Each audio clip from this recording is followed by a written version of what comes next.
ኃይሌም ብርታቴም መንፈስ ነው በሚል ርዕስ ጥቂት ከእግዚአብሔር ቃል እንመለከታለን።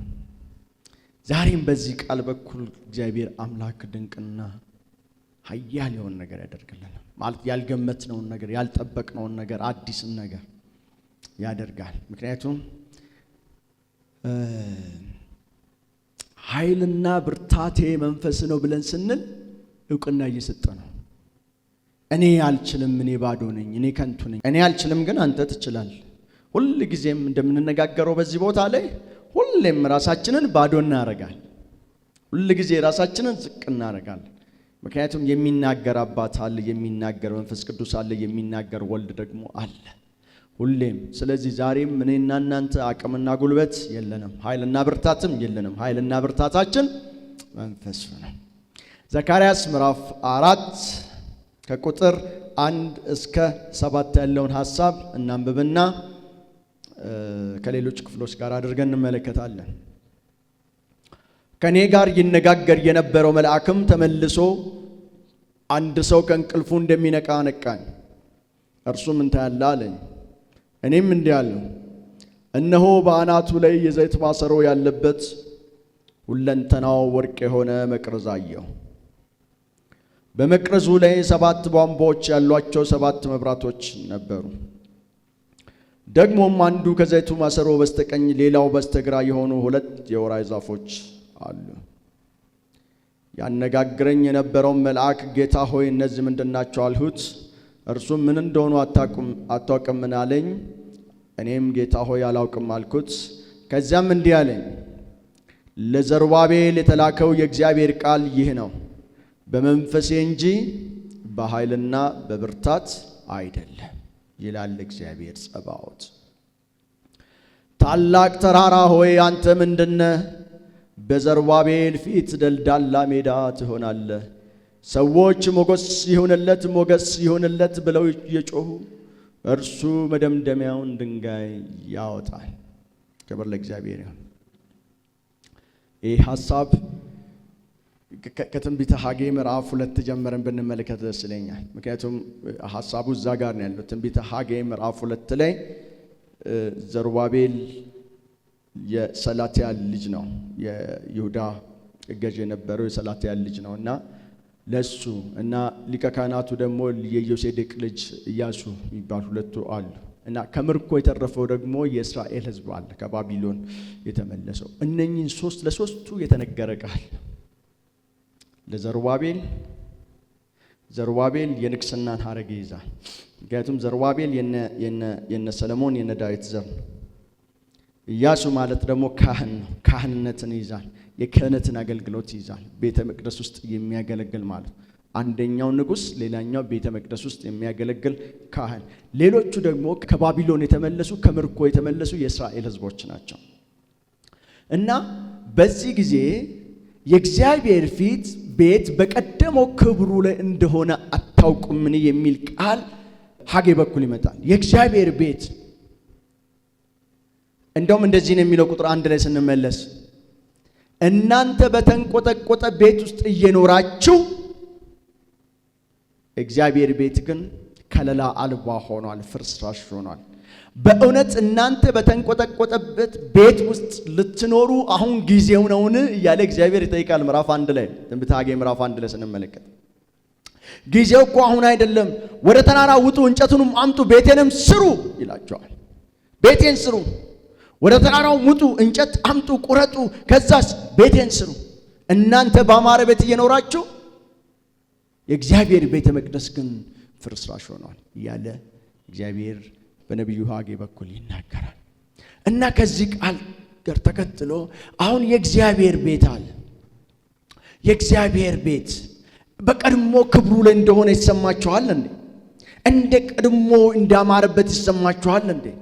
አሁን የእግዚአብሔር ቤተ መቅደስ ውብ እንደሆነ ነው እንደ እናንተ የሚሰማችሁ? እንደሱ የሚሰማው ሰው አለ? እና እንደዛ መስሎ ነው የሚታያችሁ? እንደዚህ ነው የምታዩት?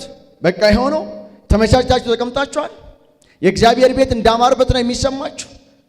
እና እግዚአብሔር ቤተ መቅደስ እግዚአብሔርን እንደሚገባው እንዳማረበት ይሰማቸዋል ብሎ ይጠይቃል።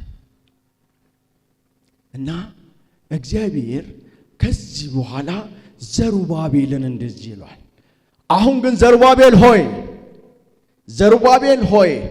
ዘሩባቤልን የሚጠራበት ምክንያት ዘሩባቤል ንግስናውን ስለያዘ የንጉሥ ሐረግ ስለሆነ እዚህ ውስጥ ኢያሱ አለ እና ደግሞ ከባቢሎን ከምርኮ የተመለሱ የእስራኤል ሰዎች አሉ። ዘሩባቤል ሆይ በርታ፣ የሊቀ ካህናቱ የዮሴዴቅ ልጅ ኢያሱ ሆይ በርታ፣ እናንተም የምድሪቱ ሕዝብ ሁሉ በርቱ። እግዚአብሔር የሆነ ነገር መስራት ፈለገ። እግዚአብሔር ለቤቱ ቀና። እኔና እናንተ እኛም ዛሬ እንደዚህ እኮ ነው። በጣም ተመቻችተን ተቀምጠናል። በጣም ተመቻችተን ቤታችንን አስውበን፣ ኑሯችንን አስውበን፣ ስራችንን አስውበን፣ አልባሳቶቻችንን አስውበን መልካም አድርገናቸው ተመቻችተን በምድር ላይ ተቀምጠናል። ወራስ ቤታችን እዚህ አይደለም። ወራስ ወንጌል አንሰብክም፣ አንናገርም፣ አንመሰክርም። ተመቻችተናል በምድር ላይ። ህይወታችን ይሄ ነው በቃ የሚመስለው። መጀመሪያው መጨረሻው እዚህ የሚያልቅ ነው የሚመስለው። በዚህ ምድር ላይ ደግሞ ለዘላለም የምንኖር ነው የምንመስለው እና ተመቻችተናል። ሁሉ ጊዜ የሚያሳስበን ነገር ምን እንደሆነ ታውቃላችሁ? የምንበላው፣ የምንጠጣው፣ የምንኖርበት ቤት፣ የምንለብሰው እና የምንዋብበት፣ የምንዘንጥበት ነገር፣ ቦስት የምናደርግበት ነገር ያስጨንቀናል። በዛ ዘመንም በተመሳሳይ ሁኔታ ሰዎች እንደዚህ አይነት ነገር ላይ ነበሩ። የግል ጉዳዮቻቸው ላይ ትኩረት አድርገው ነበረ። የቤት ጉዳዮች ቤታቸው ላይ ትኩረት አድርገው ነበር። ቤታቸውን ያስውቡት ነበር። ሳሎኑን ያስጌጡት ነበር። በሩን ያስቀይሩት ነበር። የውጩን በር ያስቀይሩት ነበር። የውስጡን በር ያስቀይሩት ነበር። ፍራሹ ይቀየር ነበር። ውስጡ በተንቆጠቆጡ ነገሮች ያምር ነበር። ግን እግዚአብሔር የሚቀመጥበት ግን ቤተ መቅደስ ኦና ነበር የሚሸተው። ፍርስራሽ ነበረ። ልብ ብለው ግን እግዚአብሔርን ቤተ መቅደስ አልተመለከቱትም ነበር። ለምን?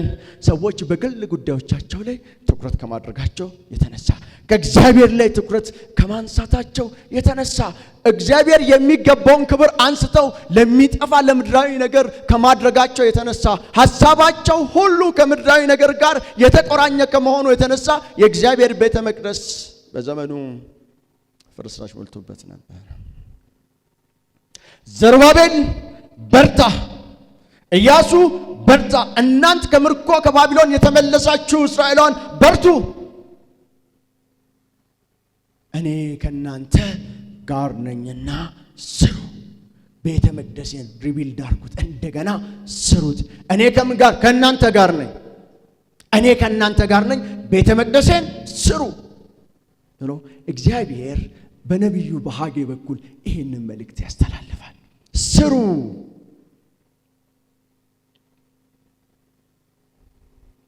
ከግብፅ በወጣችሁ ጊዜ ቃል የገባሁላችሁ አንድ ነገር አለ።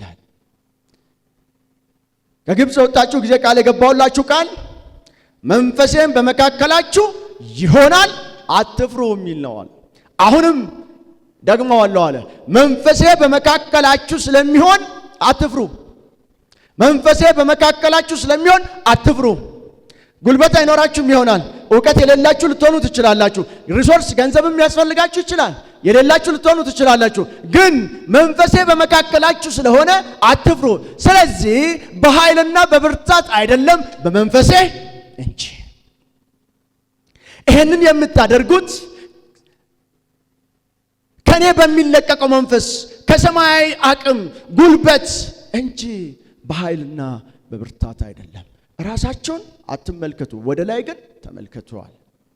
እግዚአብሔር ወደ እኔ ተመልከቱ፣ ወደ ምድር አትመልከቱ፣ ወደ ግራም አትመልከቱ፣ ወደ ቀኝም አትመልከቱ። የምትመኩባቸውን ሰዎችም አትመልከቱ፣ የመጡ ምርኮኞችንም እነሱንም አትመልከቱ። እነርሱም እናንተም ዘሩባቤል አንተ፣ ኢያሱ አንተ እና ሌሎቹን ከምርኮ የተመለሱትን ሰዎች ጨምረ አንድ ላይ አይናችሁን ወደ እኔ አንሱ። እናንተ ጀምሩ፣ እኔ ጨርሰዋለሁ። እኔ ሰራዋለሁ። መንፈሴ በመካከላችሁ ስለሆነ አትፍሩ። ዛሬ እግዚአብሔር እንደዚህ ነው የሚለን፣ መንፈሴ በእናንተ ልብ ውስጥ ስለሆነ አትፍሩ። ከገጠማችሁ ነገር ተነስታችሁ አትፍሩ። ከሁኔታዎች ላይ ተነስታችሁ አትፍሩ። ደመናን ስላላያችሁ ዝናብ አይዘንብም ብላችሁ አትስጉ፣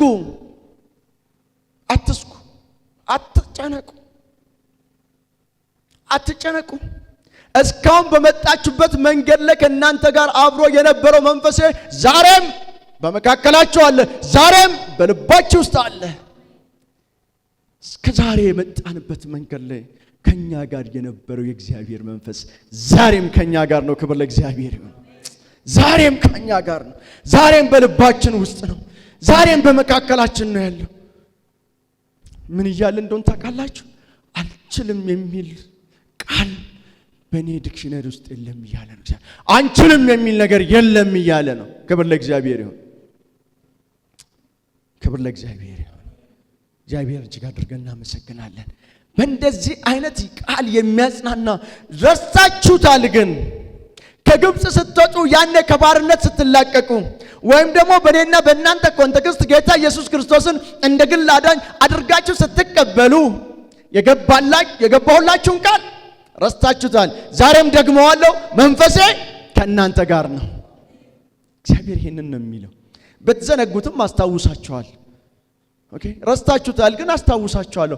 ዛሬም መርቶ ያወጣችሁ፣ ዛሬም ያዳናችሁ፣ ኢየሱስ ክርስቶስን እንድታውቁ እድል የሰጣችሁ እና ብርሃንን ከጨለማ እንድትለዩ ምክንያት የሆናችሁ እርሱ መንፈሴ በእናንተ ውስጥ አለ። ክብር ለኢየሱስ ይሁን። ከዚህ ጋር ነው ሐሳቡ የሚነሳው። ከዛ ዘካርያስ ነቢይ ነው እና ዘካርያስ ትንቢት አየ።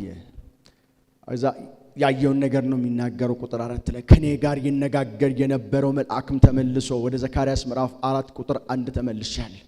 ዘሩባቤልን እግዚአብሔር የላከው ቤተ መቅደሱን እንዲሰራ ነው እና አሁን ጉዳዩ ቤተ መቅደስ የመስራት ከእንደገና ቤተ መቅደሱን የመስራት አጀንዳው ቤተ መቅደስን የመስራት አጀንዳን። አሁን ስለዚህ ጉዳይ በዘካርያስ በኩል ደግሞ ቪዥን መጣ፣ ራእይ መጣ። አሁን ዘካርያስ ነው የሚናገረው። ከኔ ጋር ይነጋገር የነበረው መልአክም ተመልሶ አንድ ሰው ከእንቅልፉ እንደሚነቃ አነቃኝ እና ምን ታያለህ አለ። ምን ታያለህ አለ ብሎ ይጠይቀዋል። እኔም እንዲህ አልሁ ዘካርያስ፣ እነሆ በአናቱ ላይ የዘይት ማሰሮ ያለበት ሁለንተናው ወርቅ የሆነ መቅረዝ አየሁ። በአናቱ ላይ የዘይት ማሰሮ ያለበት ሁለንተናው ወርቅ የሆነ ምን አየሁኝ? መቅረዝ አየሁ። አሁን የነኝን የሁለት ነገሮች መንፈሳዊ ትርጉም እንድታውቁልኝ እፈልጋለሁ። ዘይት ማለት ጉልበት ማለት ፓወር ማለት ነው። ሰማያዊ ፓወር ማለት ነው። ዘይት ማለት ሰው ሳይሆን እግዚአብሔር የሚሰጠውን ኃይል ማሳያ ነው። ይሄ አልቲሜትሊ የተቀመጠው ደግሞ በንጉሱ ላይ ነው። ምንድነው የሚለው? በአናቱ ላይ የዘይት ማሰሮ ያለበት ሁለንተናው ወርቅ የሆነ መቅረዝ። ወርቅ ማለት ደግሞ የንግስና ምልክት ነው መጽሐፍ ቅዱስ ውስጥ። ስለዚህ ንጉሱ አናቱ ላይ በዘይት የተሞላ ማሰሮ አየ። ይሄ ማሰሮ የሚያሳየው አልቲሜት ፓወር ኃይል ከእግዚአብሔር እንደሆነ ነው። ይሄ ደግሞ ወርቁ የሚያሳየው የኃይል ባለቤት ማን እንደሆነ ነው? እግዚአብሔር እንደሆነ። ኃይል የሚሰጠው እግዚአብሔር እንደሆነ ነው። አሁን እያየን ያየነው ስለ ራእይ ነው። ስላዩት ራእዩን ነው እየተነተንን ያለን። በመቅረዙም ላይ 7 ቧንቧዎች ያሏቸው 7 መብራቶች ነበሩ። ደግሞም አንዱ ከዘይት ማሰሮ በስተቀኝ ሌላውን በስተግራ የሆኑ 2 የወይራ ዛፎች ነበሩ። 7 ቧንቧዎች እና 7 መብራቶች። እነኚህ ቧንቧዎች ምንድናቸው ካላችሁ፣ እነኚህ ቧንቧዎች ኃይልን የሚያስተላልፉ ናቸው። ከእግዚአብሔር የሚቀበሉትን የመንፈስ ቅዱስን ኃይል የሚያስተላልፉ ናቸው። 7ቱ መብራቶች ደግሞ በዓለምን ላይ ሁሉ የሚያዩ የእግዚአብሔር አይኖች ናቸው። ዓለምን ሁሉ የሚመለከቱ በአንድ ጊዜ የሚያዩ የእግዚአብሔር አይኖች። አያችሁ፣ ጉዳዩ የሚሰራው አንዴችን ቁጥር 3 እንመልከትና ከምን ጋር ሊያገናኘው እንደፈለገ እንመለከታለን። ደግሞም አንዱ የወይራ ዛፍ በግራ በኩል ሌላኛው ወይራ ዛፍ ደግሞ በቀኝ በኩል ሆነው ከማሰሮ በስተቀኝና በስተግራ ተቀምጠዋል። ይላችሁ አሁን ሁለቱ የወይራ ዛፍ ማለት አንደኛው ካህንነትን ሲገልጥ ሁለተኛው ደግሞ ንግስናን የሚገልጥ ነው። ምን ማለት ነው? አንደኛው ኢያሱ ሲሆን ሌላኛው ደግሞ ዘሩባቤል ነው። በግራና በቀኝ ያሉ የወይራ ዛፎች እነሱ ናቸው። ያነጋገረኝ የነበረው መልአክ ጌታ ሆይ እነዚህ ምንድን ናቸው አልኩት። እርሱም ምን እንደሆኑ አላውቅም። እነሆ ጌታዬ ሆይ እኔ አላወቅኩትም አልኩት። ከዛም እንዲህ አለኝ ይላል፣ ለዘሩባቤል የተላከው የእግዚአብሔር ቃል ይህ ነው አለ። አሁን ይህንን ቃል የምትነግረው ለማን ነው? ለዘሩባቤል ነው። ማሳየህ ለዘሩባቤል የምታደርሰውን መልእክት ነው። ለዘሩባቤል የተናገረው እግዚአብሔር ያለው ቃል ግን ይህ ነው፣ በመንፈሴ እንጂ በኃይልና ብርታት አንዳች ነገር አታደርግም። አንተ የምታደርገው በኃይል አይደለም፣ በብርታት አይደለም። አንተ የምታደርገው በመንፈሴ ነው። እግዚአብሔር እንደዚህ ነው የሚለው አለው። እግዚአብሔር በኃይልና በብርታት አይደለም፣ በመንፈሴ ነው። በኃይልና በብርታት አይደለም፣ በመንፈሴ ነው። ይሁላችሁ በዛ ዘመን ልክ እንደኔና እንደናንተ ብዙ ችግሮች፣ ተግዳሮቶች ነበሩ እና ይሄንን ነገር እንዴት አድርጌ ፈጽመዋለሁ ብሎ ዘሩባቤል አስቦ ነበረ፣ ተጨንቆ ነበረ። ኢያሱም ቢሆን ጉዳዩን ይመለከተዋል። እነኚህም ሰዎች ካፕቲቮች ነበሩ፣ ባቢሎን ለስደተኞች ነበሩ፣ ምርኮኞች ነበሩ። ይዞ የመጡት ነገር አልነበረም እና ቤተ መቅደሱ በምን ሊገነባ ነው? አስጨንቋቸዋል። ወዳጄ ዘሩባቤል ሆይ ይሄ ቃል ወደ አንተ ነው የሚመጣው እና አንተ የምትሰራው በኃይልና በብርታት ሳይሆን በእግዚአብሔር መንፈስ እንደሆነ እወቅ። ካንተ የሚፈለገው በእግዚአብሔር ለተማምነ ጉዳዩን መጀመር ነው። ቤተ መቅደሱን መስራት መጀመር ነው። ወደ ተራራው መውጣት ነው። ዛፉንም መቁረጥ ነው። ከዛም ማምጣት እንጂ የምሰራውማ የእግዚአብሔር መንፈስ ነው። አንተ አትሰራውም። ዛሬ እግዚአብሔር ተናግሮ ይሄንን አድርግልኝ ብሏችሁ እኔ እኮ አልችልም ብላችሁ የተቀመጣችሁ ሰዎች አላችሁ። ኢቭን ለራሱ ሳይሆን ለራሳችሁ እንኳን ይሄን ታደርጋላችሁ፣ ይሄን ትሆናላችሁ ካላችሁ በኋላ መሆን አልችልም፣ አቅም የለኝም፣ ጉልበት የለኝም፣ እኔ ደካማ ነኝ፣ ዕውቀት የለኝም፣ መልከም ጥሩ አይደለም፣ ቁመቴም አሪፍ አይደለም፣ በብዙ የተጨነቃችሁ ሰዎች ካላችሁ በኃይልና በብርታት አይደለም በመንፈሱ ነው የምትሻገሩት። በኃይልና በብርታት አይደለም በመንፈሱ ነው። ጠላታችሁን ድባቅ የምትመቱት በኃይልና በብርታት አይደለም በመንፈሱ ነው። በሽታችሁን ድል የምታደርጉት በኃይልና በብርታት አይደለም በመንፈሱ ነው። የተያዘባችሁን ነገር የምታስለቅቁት በኃይልና በብርታት አይደለም በመንፈሱ ነው። ምርኮ የምታስመልሱት በኃይልና በብርታት አይደለም በመንፈሱ ነው። ነፃ የምትወጡት በኃይልና በብርታት አይደለም በመንፈሱ ነው። ይሄንን ነው እግዚአብሔር የሚናገረው። ከመንፈሱ ውጭ፣ ከእግዚአብሔር መንፈስ ውጭ፣ ከእግዚአብሔር ዘንድ ከሚፈስልን ክብር ውጭ፣ ኃይል ውጭ፣ አቅም ውጭ ብርታትም ኃይልም የለንም። መንፈሱ በእኛ ላይ ሲመጣ ብቻ ነው እኔና እናንተ ኃያል የምንሆነው፣ ብርቱም የምንሆነው። የእግዚአብሔር መልእክት ለእኔና ለእናንተ እንደዚህ ነው የሚለው፣ በኃይልና በብርታት አይደለም። ብርቱንም አትመልከቱት፣ ኃያሉንም አትመልከቱት። ብርቱ ማለት እንዲሁም ደግሞ ኃያል ማለት በምድር ላይ እግዚአብሔር የረዳው እግዚአብሔር መንፈሱን ያፈሰሰለት ነው፣ ኃይሉን የሰጠው ነው። እግዚአብሔር ከሱ ጋር የቆመው ብቻ ነው ብርቱና ኃያል ማለት። ሌላ ብርቱና ኃያል የለም ማለት ነው። ይሄ ቃል የለም። በኃይልና በብርታት የሚሆን ነገር የለም። በመንፈሱ ግን የሚሆን ነገር አለ። ኦኬ ምን አለ ከተባልክ ወንዳጅ፣ ምን አለሽ ከተባልሽ፣ ምን አለ ከተባልክ መንፈሱ አለኝ። መንፈሱ አለ ማለት ሁሉም ነገር አለ። መንፈሱ አለ ማለት ማስተር ኪ አለ። መንፈሱ አለ ማለት አንተ የዘጋውን የሚከፍት የለም፣ የከፈትከውን ደግሞ የሚዘጋ የለም ማለት ነው። መንፈሱ ከሌለስ ምንም ማድረግ አትችልም። ብርቱ ነኝ ብትል፣ ኃያል ነኝ ብትል መንፈሱን የያዘ ሌላ ኃያል ይመጣብሃል፣ ሌላ ብርቱ ይመጣብሃል። ብርቱ እግዚአብሔር ነው፣ ኃያል እግዚአብሔር ነው። እርሱም መንፈስ ከሰጠን ብቻ፣ በእኛ ውስጥ የገባ ብቻ፣ እሱን ኤክሰርሳይዝ ካደረግን ብቻ ኃያልና ብርቱ እንባላለን። ምክንያቱም ኃያልና ብርቱ የሚባለው በመንፈሱ ነው። ኃያልና ብርቱ በኃይልና በብርታት አይደለም በመንፈሱ እንጂ እና ቁጥር 7 ላይ እንደዚህ ይላል ታላቅ ተራራ ሆይ አንተ ምንድነህ? በዘሩባቤል ፊት ደልዳላ ሜዳ ትሆናለህ። አንተ ተራራ ሆይ አንተ ታላቅ ተራራ ምን ማለት መሰላችሁ? ተምሳሌት ነው ይነው ታውቃላችሁ። ተምሳሌት ታላቅ ተራራ ማለት ሪሶርስ የለም። በዘሩባቤል እጅ ላይ ምንም አይነት ሪሶርስ የለም። እንጨቱም የለም፣ ገንዘቡም የለም፣ ሚስማሩም የለም፣ ቆርቆሮም የለም፣ ጡቡም የለም፣ ምንም ነገር የለም። ተራራው ይሄ ነው፣ ተግዳሮቱ ነው ተራራው።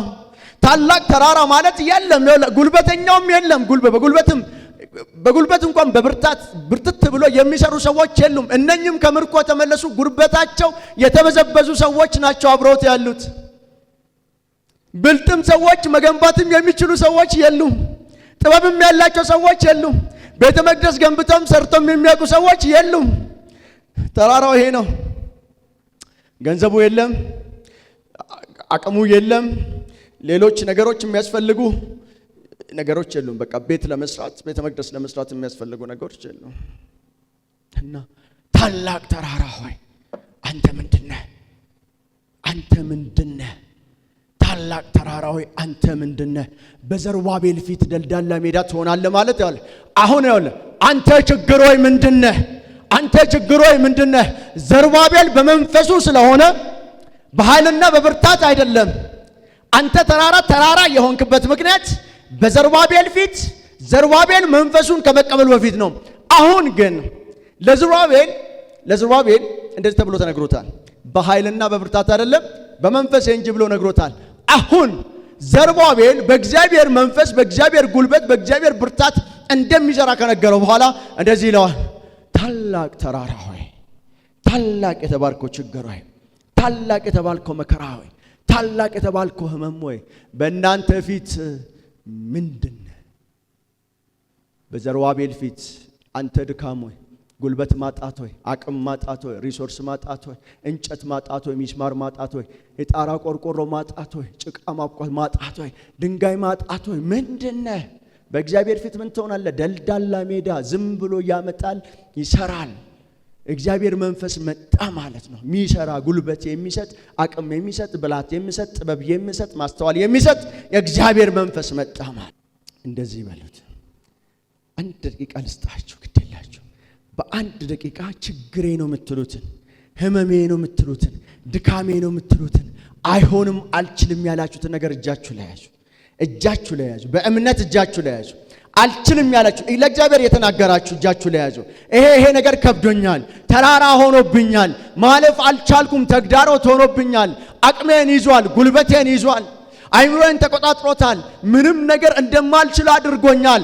በጌታ በኢየሱስ ክርስቶስም የወንድሞቼና የእህቶቼ ተራራ የሆንክባቸው እና ከፊት ለፊታቸው የተደቀንክባቸው ኑሯቸው ላይ የተቀመጥክ በጌታ በኢየሱስ ክርስቶስም ሕይወታቸው ላይ የተቀመጥክ፣ ጤናቸው ላይ የተቀመጥክ፣ እግዚአብሔር አምላኮ ትዳራቸው ላይ የተቀመጥክ፣ ልጆቻቸው ላይ የተቀመጥክ በጌታ በኢየሱስ ክርስቶስም ደልዳላ ሜዳ ሁን። በጌታ በኢየሱስ ክርስቶስም ደልዳላ ሜዳ ሁን። በጌታ በኢየሱስ ክርስቶስም ተራራችን ተናድ። በኢየሱስ ክርስቶስም ተራራችን ተናድ። በጌታ በኢየሱስ ክርስቶስም አልገፋ ያላችሁ ችግር፣ አልገፋ ያላችሁ መከራ፣ አልገፋ ያላችሁ ህመም፣ አልቆረጥ ከሰውነታችሁ ያለ ነገር የትኛውም ነገር እግዚአብሔር የማይወደው በእናንተ ላይ ፍሬ የማይፈራ እንዲሁም የተጣበቃችሁ በጌታ በኢየሱስ ክርስቶስም ይናድ። በኢየሱስ ክርስቶስም ይናድ። ሃሌሉያ። እንደዚህ ነው። ና ታላቅ ተራራ ሆይ አለ። ታላቅ ተራራ ሆይ በዘሩባቤል ፊት ምንድነህ?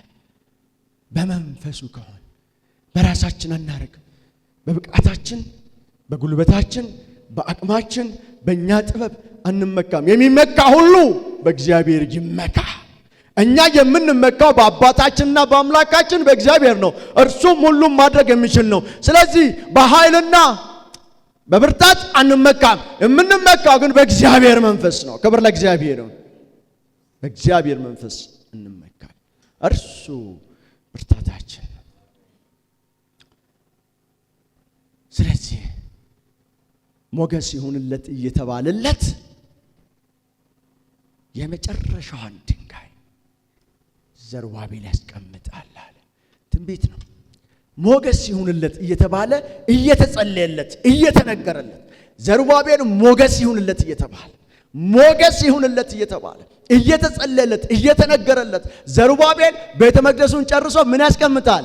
የመጨረሻውን ድንጋይ ያስቀምጣል።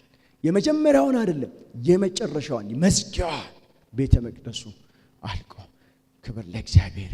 እናንተም በእግዚአብሔር ፊት ሞገስ አገኙ። ዛሬ በጌታ በኢየሱስ ክርስቶስ በእግዚአብሔር ፊት ሞገስ አገኙ። በሕይወታችሁ ውስጥ ዛሬ በጌታ በኢየሱስ ክርስቶስም የችግራችንን፣ የመከራችንን፣ የማጣታችንን፣ የመገፋታችንን የመጨረሻው ድንጋይ ይዘጋ። በኢየሱስ ክርስቶስም ይዘጋ። ከዚህ በኋላ ማጣት አይምጣ። ከዚህ በኋላ ህመም አይምጣ። ከዚህ በኋላ ጠና አይምጣ። ከዚህ በኋላ ረሃብ አይምጣ። ከዚህ በኋላ ህመም አይምጣ። ከዚህ በኋላ ደዌ አይምጣ። በጌታ በኢየሱስ ክርስቶስም ይሄ ምዕራፍ ይዘጋ። በጌታ በኢየሱስ ክርስቶስም በሕይወታችሁ ውስጥ ይሄ ምዕራፍ ይዘጋ። ለዘሩባቤል እግዚአብሔር እንደተናገረ ተራራው ባንተ ፊት ተራራ አይሆንም፣ ተራራው ባንተ ፊት ተራራ ሆኖ አይቆይም እንደተባለው በጌታ በኢየሱስ ክርስቶስም የኛ የትኛውም የነገርነው የተናገርነው የጠቀስነው ያልጠቀስነው ያወራነው ያላወራነው ስንጸልይ እንኳን ያልጠቀስነው በጌታ በኢየሱስ ክርስቶስም ዛሬ ይናድ። በኢየሱስ ክርስቶስም ጥያቄዎቻችን ዛሬ ይናዱ። እግዚአብሔር አምላኮ በጌታ በኢየሱስ ክርስቶስም ዛሬ ጤናችን ይመለስ፣ በረከታችን ይመለስ፣ ክብራችን ይመለስ። ሃሌሉያ። አዎ ክብር ሲመጣ የእግዚአብሔር ክብር ሲመጣ በመንፈሱ እኛ የምንታመነው በመንፈሱ ላይ ነው።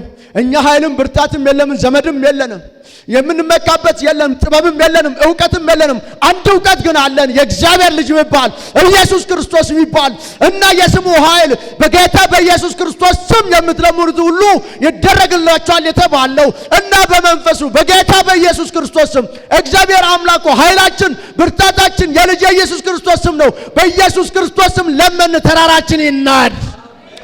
በኢየሱስ ክርስቶስም ጠየቅን፣ ተራራችን ይናድ። ሃሌሉያ። ጥቂት ደቂቃዎችን እግዚአብሔርን በቃ ንገሩት።